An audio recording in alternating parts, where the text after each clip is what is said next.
So, Dr. Brown, you're about to leave to Ohio State University to debate Bart Ehrman. Can you tell us how the debate came about? Dr. Bart Ehrman's a well-known critic of the New Testament, scholar. He became a best-selling author. So he's debated folks that I know over issues about the resurrection, reliability of the gospel. So that's outside of my field of specialization. But around last August, I was looking at some of his books on one of my bookcases and just felt in my heart I'm supposed to read his stuff because we should be doing a debate. And just days after that, I got an email from a friend who's a Messianic Jewish leader and a law professor at Ohio State University, completely out of the blue. And he said, "Mike, would you like to debate Bart Ehrman?" I said, "Yeah, I've been thinking about it. I believe we're supposed to do it." So I didn't think Bart Ehrman knew me because we're in two different worlds, really.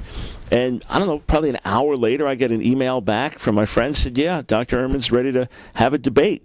And I said, well, let's focus on his book, God's Problem, which alleges that the Bible does not provide an adequate answer to human suffering. And Bart was quite willing to do it. So the debate came about quite easily. But from my viewpoint, something on God's heart for us to do. What would you say makes this debate so important? This debate really touches on an area that's important to every human being, the question of suffering, the question of pain, the question of why does the Bible give us an adequate answer.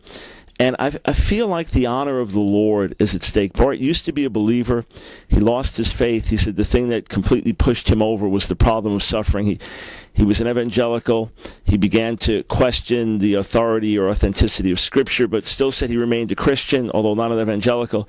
But he said the problem of suffering just pushed him over where he couldn't believe in the God of the Bible anymore.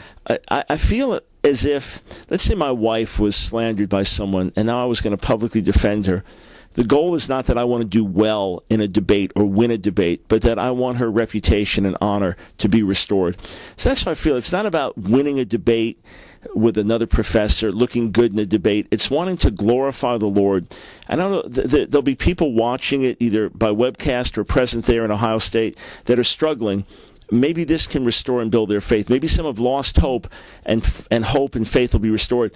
And for others that are feeling strong in God, hopefully this will give them greater confidence in the trustworthiness of God and the trustworthiness of His Word. What do you foresee as being some of the unique challenges that this debate presents? Of course, Professor Ehrman is a skilled debater, and he's a scholar. And he's written a book on this, and he's taught at least one course just devoted to this subject, and he's read widely on it. So in that sense, there's a challenge with the debate, but that's not the unique challenge. Any serious debate, you're going to be up against a serious opponent. The challenge here is that suffering is the ultimate question. How can there be a good God with such a bad world? How can He be a loving Father when there's so much pain? How can He let people suffer? Why doesn't He intervene? Here's a little child dying of leukemia. Why doesn't He hear that kid's cries? Why does He let that child die? Why did He let so many people die in the earthquake in Haiti? And since He's omniscient and foresaw that there would be a world that would be all messed up like this and so many people dying and so much pain, why did He create it in the first place? So in a sense, the unique challenges of the debate have to do with the unique challenge of the subject, namely, how can there be a good God with such a messed up world?